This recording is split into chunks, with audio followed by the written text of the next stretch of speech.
Қарағанды облысы білім басқармасы, Балқаш қаласы, номер 5 жалпы білім беретін мектеп. Қуанышбаева Мөлдір Алпысбаевна, қазақ тілі мен әдебиет пәнінің мұғалімі, 7 сынып қазақ тілі. Сәлеметсіздер ме оқушылар? Қазақ тілі сабағы. Қазақ тілі сабағының 7 бөлімі Қазақстандағы ұлттар достастығы. Бөлімнің ішіндегі тақырып мәңгілік ел, бір тағдыр. Сабағымыздың мақсаты оқушылардың еліктеу сөздері бойынша алынған білімін тереңдету, эссе жұмысын жазу барысында жазба жұмысының құрылымын сақтауға, сауатты жазуға дағдыландыру. Сабағымызды бастамас бұрын бір-бірімізге жылы лебіз, ыстық тілегімізді айтайық.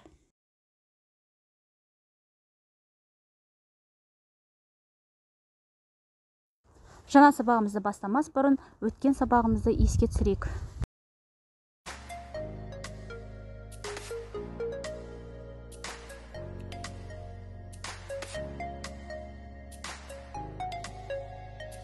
Ассамблея дегеніміз нені білдіреді?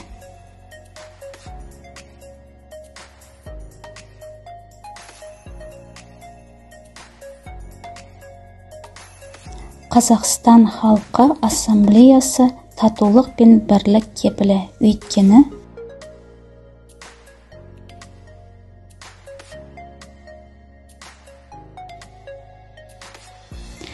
еліктеу сөз тұлғасына қарай нешеге бөлініп, қалай аталады?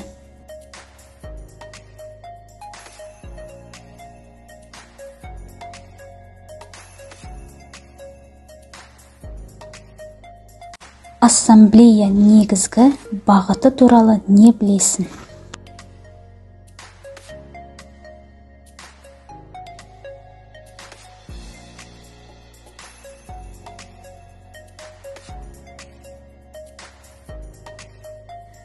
Еліктеу сөз дегеніміз не?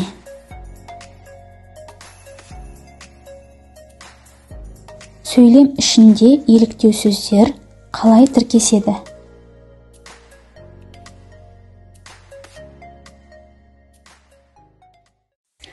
Бүгінгі сабағымызды ашу мақсатында пазл әдісін қолданамыз.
Жақсы балалар, енді осы тақырыпқа берілген тапсырмаларды орындайық. Бірінші тапсырма. Мәтінді оқып, мәңгілік ел идеясына кластер жасаңдар. Дескрипторы. Мәтінді оқиды, кластер жасайды, сұрақтарға жауап береді. Жақсы, келесі әдеби тіл нормалары. Өткен сабақта біз еліктеу сөзін өткен болатынбыз. Осыны еске түсірейік. Еліктеу сөзі дегеніміз не? Еліктеу сөз әртүрлі дыбысқа, құбылысқа, еліктеу және олардың бейнесін елестету мәніндегі сөз табы. Сөйлемде мәнмәтінде еліктеу сөздер көмекші етістікпен тіркесіп, бейнеге не дыбысқа еліктеу мәнін білдіреді. Мысалы, осы бір жылдың ішінде Астана бір-біріне ұқсамайтын күн сәулесімен жарқ-жұрқ еткен сән салтанатты келіскен ғимараттар салынды. Сондай-ақ еліктеу сөздері жұрнақтар жалғанып, ол заттық, амалдық, қимылдық мәнде жұмсалады. Мысалы, мерекелік шараларда қазақ елінің көк байрағы желбіреп тұрады. Енді балалар, еліктеу сөзі сөз құрамына қарай екіге бөлінеді. Дара еліктеу сөзі және күрделі еліктеу сөз. Дара еліктеу сөз дегеніміз бір ғана түбірден тұрады. Мысалы, тарс, күмп, жымын. тағы сол сияқты. Ал күрделі иліктеу сөз екі сөздің қосарлануынан жасалынған иліктеу сөздер дейді. Мысалы, тарс-тұрс, қисан-қисан, тағы да сол сияқты. Енді балалар, әдеби тіл нормаға сай тапсырмалар орындайық. Екінші тапсырма. Табиғат құбылыстары мен аң құстардың бейнесін, дауыстарын елестете отырып, дара және күрделі иліктеу сөзге мысалдар жазыңдар. Дескрипторы мынандай. Аң құстардың бейнесін, дауыстарын елестете алады, 1 балл. Келесі, дара және күрделі иліктеу сөздерге мысалдар жазады, 1 балл. Үшінші тапсырма. Мәтінді оқып, тапсырмаларды орындаңдар. Берілген мәтін мынандай. Мен қоғамда қазақ елінің ұлттық идеясы қандай болу керек деген сауалдың жиі талқыға түсіп жүргенін естіп жүрмін. Біліп жүрмін. Болашағымызға бағдар етіп, ұлтты ұйыстыра отырып, ұлы мақсаттарға жетелейтін идея бар.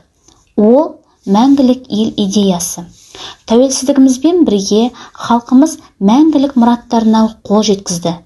Біз еліміздің жүрегі, тәуелсіздігіміздің тірегі, мәңгілік ел ордамызды тұрғыздық. Қазақтың мәңгілік ғұмыры, ұрпақтың мәңгілік болашағын баянды етуге арналады. Ендеше, қазақ елінің ұлттық идеясы мәңгілік ел. Осы берілген мәтінге мынандай тапсырмаларды орындауымыз керек. Бірінші, мәтіндегі тірек сөздерді табыңдар. Келесі екінші тапсырма, тірек сөздерді мағынасының сөздіктен анықтаңдар. Және үшіншісі, мәңгілік ел ата-бабамыздың асыл арманы тақырыбында ой толғау жазыңыздар. Осы тапсырмаға сай мынандай дескриптор. Дескриптор жеңіл түрінде алынған. Біріншісі, мәтінді танысады, 1 балл. Келесі, өз ойларында ортаға салыңдар, 1 балл. Төртінші тапсырма. Төмендегі мақал-мәтелдердің біреуіне жағдаят ойластырыңдар. Шылау және иліктеу сөздерді қатыстырып, қысқаша эссе жазыңыздар. Бірінші. Ақылың болса арынды сақта, ар ұят керек әр уақытта. Екінші. Ел намысы, ер намысы. Келесі. Ер жігіт елінің ұлы, намысының құлы. Өлімнен ұят күшті. Мал сақтама, ар сақта. Дескрипторы. Мақал мәтелдің мағынасын түсінеді, 1 балл.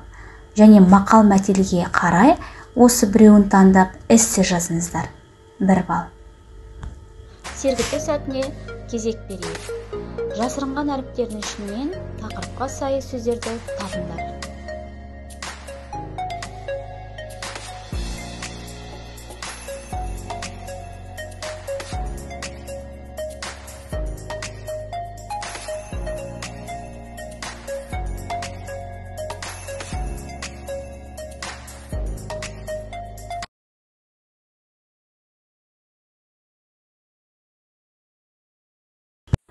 Жақсы, енді сабағымызға кері байланыс.